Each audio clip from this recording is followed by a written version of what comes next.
So I hope with this session we can help you a bit, because Kristen Chua, just right beneath me, has an incredible superpower. And Kristen, please tell us a bit about who you are and what you are doing. I'm Christian from the small Republic of Singapore, a small island, probably the southernmost point of Asia. And we are cramped, 6 million people, 6 million of us cramped in a little island. But and she can still sniff and find me. So I'm very, very honored. Thank you. So I've been doing, last 20 years, I've been doing speaking. And one of my international skill is on body language, and offered a new special skill called profiling through face reading. How does it work? This area of face reading isn't about fortune telling, and it's under the science of epigenetics. Epigenetics is a fairly new science. It's only 20 years old. It's not created by me. And epigenetics states that our DNA remains the same throughout our lifetime, but there's such a thing called gene expression, which means how we think and how the environment that we live in will affect how our gene expresses itself, and that's manifested on our face.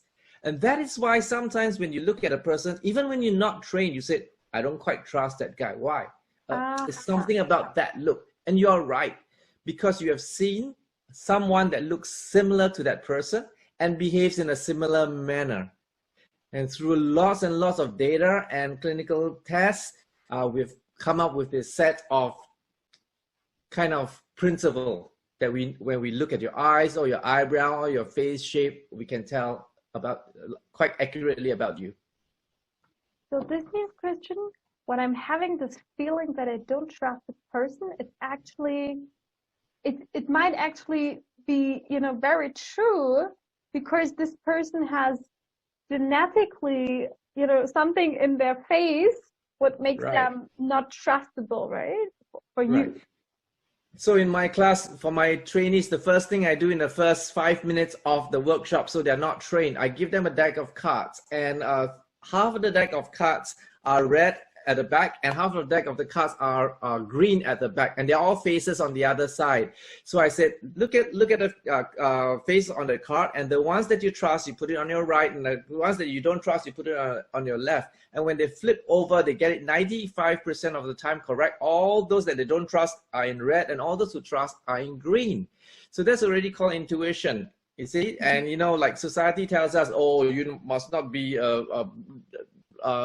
you must not discriminate, or religion tells us you shall not judge. But science, we call it profiling. Just like in police work or criminal profiling, it exists. So this face reading is under, all face reading is under the big umbrella called physiognomy. That's the more sophisticated word to describe face reading. And this is under the science of epigenetics. So you know the word genetics. Epi means more than, greater than what you already know about epigenetics. So the DNA remains the same throughout your lifetime, but there's such a thing called gene expression. So you see this little kid, you know, if you're a mother, Christina, when your kid is born, they all look alike. Babies all look alike. So if your friends come to the hospital and say, Christina, your baby looks so like you, that's not true. They're just saying it. Unless like maybe your husband has a tattoo on the head and the baby is born with a tattoo on the head. They say, he looks just like the dad. Yeah, maybe that's true. But all babies look alike, and that's why they need to tag them, or else they get mixed up in the nursery and you bring back the wrong baby. Okay, so most baby looks like that. It's called neoteny. Neoteny is baby-like face. So the nose is small, the eyes are big, and that's why baby looks like baby. The limbs are smaller and things like that, okay? So most baby will grow up in that sense. But when I show you this next picture, Iqbal Mashir, you see that he has very adult-like features, correct? And what makes him look like an adult more than a kid? Now, the history behind Iqbal Mashir is this. He was sold to slavery by his own father at the age of 4 because the father could not pay about, I think, £4. So he was sold as a child slave. Instead of resigning to his fate, Iqbal Mashir made a prison break, and he actually escaped from child slavery. And he reported himself to the police. And, you know, the police were so corrupted, they threw him back to the slave master. And you know what? He did a second prison break and he escaped. And then, this time he was honored and he went around the world and he started giving talks against child slavery. And this is like 4 years old to 8 years old. Unfortunately, he was assassinated later on. But the fact is this, when a child can be so independent from 4-year-old to 8-year-old, fend himself, think like an adult and escape. You see the nose bridge actually comes up? Yeah. That's what makes him different from the kid, because the more independent you are, your head structure actually shifts, because your skull isn't really formed until it doesn't stick until it's like 60 years old. The sutras will stick together, or else is able to move throughout your entire lifetime. Oh, okay. wow. So the ears can grow bigger, the eyes can actually droop, okay, the teeth can actually become crooked, etc. The eyebrow can fade or grow thicker or even grow longer hair. So that's what we're going to see today. Okay, so if you take my picture when I was a child, the moment I was born, and every 6 months you take a snapshot and you collate together and do a stop motion, Yeah. you get 104 pictures.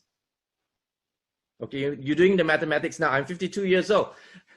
And when you do that stop motion, you could actually see the ears moving up or down, or the eyebrows going up and down, because as we progress and we change our values, principles, or beliefs, our face actually changes.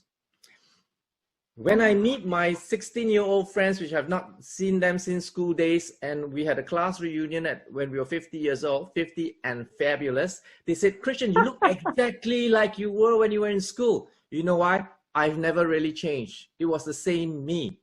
But you could have meet some of your old classmates and you said, who are you again? I don't recognize you. They say, oh, I'm Christina. Oh, I couldn't recognize you, because it's not the same Christina now. This Christina has evolved, and the mindset has changed, and the values have changed. And that's why when you meet your old buddies, you could actually grow apart, and you'll be on different camps and different ideologies. That's the explanation. Interesting? I did not know that the inner changes throughout your life can really, be seen on your face. So what can you do with this skill? You can profile people for the use of relationship, and that's what this program is all about. I'm going to talk about mostly how you can tell whether a person is a more left brainer or a right brainer. I think you know what that is, whether he's more emotional or he's more task oriented. Then of course you can make lots of human connections through conversation, because especially when I was in Houston, I was in the airport lounge. 3 American ladies came to me and said, what do you do for a living? If I didn't feel like talking, I'll say I'm a business consultant. If I felt like talking, I would say I'm a face reader. And the immediate response is, really? Read my face? And, and I create a lot of relationships doing that. So these two teenage daughters, one 17, one 18, I look at their face and I said, are you guys good in maths and science? And they look at each other and say, get out of here. We are maths and science majors. How did you do that? And then it asked the mother to come, and I read the mother, and we all became friends. Another skill we could use, another application we could use for this skill is to understand people better. Why they process information slower or faster. And even for sales, why you should speak faster when you see a certain type of face, and why you should just slow down a little bit when you see another type of face. Good to see you again. Today we go on to our next topic, and it's an interesting topic because we are going to read facial lines. What we're going to pick out first of all is he has thin lips. Okay, so we're going to read in cluster, so we're not going to miss the thin lips. The thin lips shows that he's reserved in character. He's going to be careful in his speech. Doesn't mean he will not talk, but again, he will be careful about opening up himself to you. At the side on his left side of his eye paths are more prominent than his right side. So his personal side, well, we could say is quite tough. Okay, he's gone through quite tough things on his personal side. Then there's courage lines that you see that coming down, and it's coming down all the way down to his cheeks. Little arc between the lip and the chin. Remember our first video, Iqbal Bashir? He had this curved line here. Okay, what does this mean? This means that this guy actually pushes himself really hard. Okay, he is a go-getter. He doesn't take no so easily. He has resilience. He bounced back and he's just pushing it hard again. This face reading course is not a fortune telling course, but rather is a course that enables you to read with high accuracy the features on a person's face and to profile them.